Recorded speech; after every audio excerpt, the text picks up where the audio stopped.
Salut à tous et bienvenue dans cette vidéo. Aujourd'hui, je vous propose de voir ensemble une histoire. Plus exactement, une histoire bouddhiste. Il existe de nombreux contes venus de tout autour de la planète qui sont de véritables leçons de vie. Aujourd'hui, je suis heureux de vous en proposer une. On se retrouve en fin de vidéo pour analyser cette histoire ensemble. C'est un voleur qui fait irruption dans la maison d'un moine pendant que celui-ci était en train de réciter ses prières. Le voleur a pointé une épée sur le moine et l'a menacé de le tuer à moins qu'il ne lui donne de l'argent. Le moine ne fut pas effrayé par le voleur et répondit calmement « Vous me dérangez, l'argent est dans ce tiroir, là-bas ». Le moine désigna un comptoir dans le coin le plus éloigné de la pièce. « Servez-vous » ajouta-t-il avant de revenir à sa prière. Le voleur s'est précipité vers le tiroir et a commencé à collecter l'argent. Il entendit le moine crier « Ne prenez pas tout, laissez-moi un peu d'argent pour payer mes impôts demain. » Surpris, le voleur s'exécuta et se dirigea ensuite rapidement vers la porte pour partir. Le moine se remit à crier alors « Vous partez sans me remercier pour l'argent ? C'est très impoli de votre part !» Le voleur fut choqué par le niveau de courage du moine. Inconsciemment, il chuchota « Merci » et il quitta la pièce maladroitement. Plus tard dans la nuit, il raconta à son ami sa rencontre bizarre avec le moine qui fut tout autant surpris.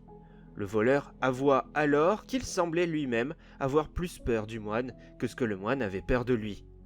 Quelques jours plus tard, le cambrioleur a été arrêté. Il a été accusé de vol, non seulement chez le moine, mais aussi dans de nombreux autres endroits. Il a été conduit au tribunal pour un procès. Lorsque le moine fut appelé comme témoin, il déclara alors que l'homme en question ne lui avait rien volé. Au contraire, le moine lui avait donné l'argent et que le voleur l'avait même remercié. Cette déclaration n'a pas empêché le voleur d'être enfermé derrière les barreaux, mais il a eu moins d'années que ce qu'il méritait pour son crime. Pendant son séjour en prison, il a beaucoup pensé au vieux moine. Des années plus tard, le voleur a été libéré de la prison. Il se dirigea aussitôt vers la maison du moine et sonna à sa porte. Le moine, en ouvrant la porte, vit l'homme qu'il avait volé.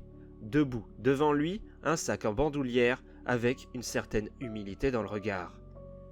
Le moine a ri et a dit « Je savais que tu reviendrais ». Et le moine a accueilli de tout son cœur le criminel dans sa maison et l'a préparé pour son avenir sur le droit chemin.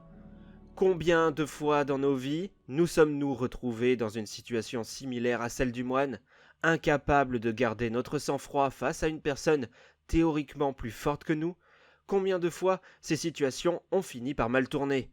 Beaucoup de gens sont victimes de leur incapacité à garder leur sang-froid.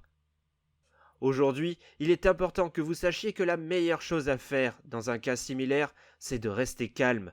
Garder votre sang-froid vous donne la possibilité de prendre le contrôle de la situation et d'avoir une bonne maîtrise de ce qui pourrait se passer.